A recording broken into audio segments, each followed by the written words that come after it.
আসসালামু আলাইকুম ওয়া রাহমাতুল্লাহি ওয়া বারাকাতুহু। প্রিয় দর্শক, নিশান এনজিওকে নিয়ে মাধবপুরে এনজিও নিশানের পরিচালকের বিরুদ্ধে আমানত আত্মসাতের অভিযোগ। শেষ পর্যন্ত ইউপি চেয়ারম্যান পারভেজ হোসেন চৌধুরী জিম্মাদার হলেন কিসের স্বার্থে? মাধবপুরের প্রভাবশালী এনজিও নিশান এর আওতাধীন ৬ জন পরিচালকের বিরুদ্ধে আমানতকারীদের ২,০০০ কোটি টাকা আমানতের নামে আত্মসাতের ষড়যন্ত্রে লিপ্ত রয়েছেন। অবশেষে স্থানীয় ইউপি চেয়ারম্যান পারভেজ হোসেন চৌধুরী জিম্মাদার হলেন কিসের স্বার্থে? অভিযোগে প্রকাশ, প্রতিষ্ঠানটির অবস্থান ও ঠিকানা ব্যবহার করে দীর্ঘদিন ধরে আমানতকারীদের কাছ থেকে বিপুল পরিমাণ অর্থ সংগ্রহ করে তা ফেরত দিতে নানা টালবাহানা করছেন মঈনুদ্দিন সহ ৫ পরিচালক। অবিশ্বাস্য হলেও সত্য যে এনজিও নিশানের পক্ষে টাকা আমানত নেওয়া হয়নি। প্রতিটি ১৫০ টাকার স্টাম্পে চুক্তিপত্রে কর্জের চুক্তিনামা বলে টাকা গ্রহণ করা হয়েছে। কোনো কোনো চুক্তিপত্রে চাহিদা মাত্র টাকা দিতে বাধ্য দ্বিতীয় পক্ষ হলেন এ চুক্তিপত্রে নিশানের নির্বাহী পরিচালক মঈনুদ্দিন এবং অন্যান্য চুক্তিপত্রে অন্য ৫ পরিচালক।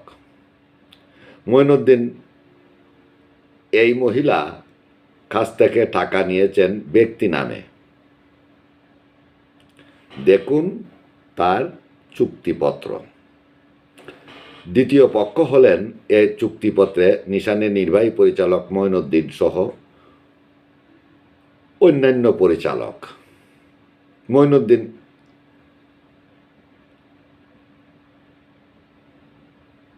শুধু এক মহিলার থেকেই টাকা নেননি, কমপক্ষে ৪,০০০ আমানতকারীর কাছ থেকে প্রায় ২,০০০ কোটি টাকা সংগ্রহ করেছেন, তাও ব্যক্তি নামে। দেশের সমবায় আইন ২০০১ এর ২৩ এর খ ধারায় বলা আছে, কোনো সমবায় সমিতি বাংলাদেশ ব্যাংকের পূর্বানুমোদন ছাড়া ব্যাংকিং ব্যবসা পরিচালনা করতে পারবে না। কোনো ব্যক্তি এই ধারার বিধান লঙ্ঘন করলে অনধিক ৭ বছরের কারাদণ্ড ও ১০ লাখ টাকা জরিমানা বা উভয় দণ্ডে দণ্ডিত হবে। কোনো প্রতিষ্ঠান বাংলাদেশ ব্যাংকের অনুমোদন ছাড়া ব্যাংকিং কার্যক্রম চালাতে পারে না। এজন্য সুস্পষ্ট আইন রয়েছে, যার ফলে এ প্রতিষ্ঠানের ৬ জন পরিচালক ব্যক্তি নামে ২,০০০ কোটি টাকা কর্জের চুক্তিনামা করেছেন। সুদাসল না দেওয়ায় নিশানের কার্যক্রম ও নির্বাহী পরিচালক মঈনুদ্দিন বেলালের গোপন কর্মকাণ্ড প্রকাশ হতে শুরু করেছে। অভিযোগ অনুযায়ী ১৫ হইতে ১৬ বছর আগে যেখানে মঈনুদ্দিনের একটি বাইসাইকেল কেনার টাকা ছিল না, সেই মঈনুদ্দিন বর্তমানে দামি গাড়িতে চলাফেরা করছেন। তার নেতৃত্বাধীন নিশান এনজিও এখন মূলত পরিবার কেন্দ্রিক হয়ে উঠেছে। মাসুদ রানা বাদে বাকি ৫ জনই নির্বাহী পরিচালক মঈনুদ্দিনের শালা, চেয়ারম্যান, ২ ছেলে ও বউ। প্রতিষ্ঠানটির পরিচালকদের নিজস্ব গাড়ি, বাড়ি এবং ব্যাংকে কোটি কোটি টাকার সম্পদ রয়েছে। এসব সম্পদ আমানতকারীদের টাকা থেকেই অর্জিত হয়েছে বলে অভিযোগকারীরা দাবি করে আসছেন।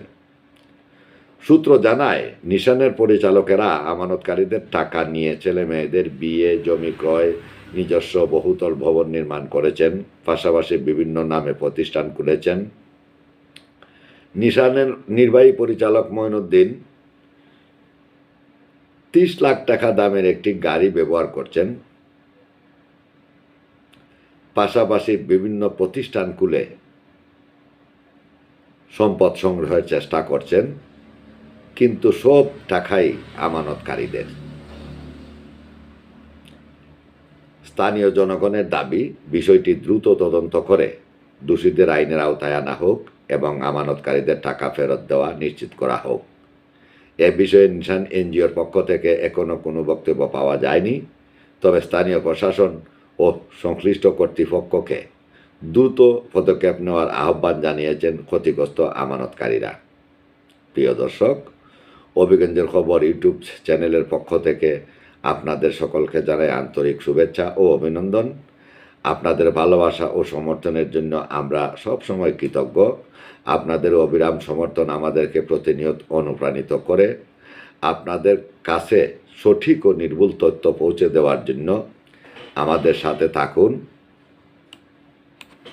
আপনি যদি এই চ্যানেলে নতুন হয়ে থাকেন তাহলে চ্যানেলটি সাবস্ক্রাইব করুন। আপনাদের মূল্যবান মতামত এবং পরামর্শ আমাদের আরও উন্নতর করে তুলতে সাহায্য করবে। আবারও ধন্যবাদ জানাচ্ছি আপনাদের সবাইকে। শুভেচ্ছান্তে আমি শাহ মোহাম্মদ হুমায়ুন কবির, অভিজ্ঞ খবর ইউটিউব চ্যানেল।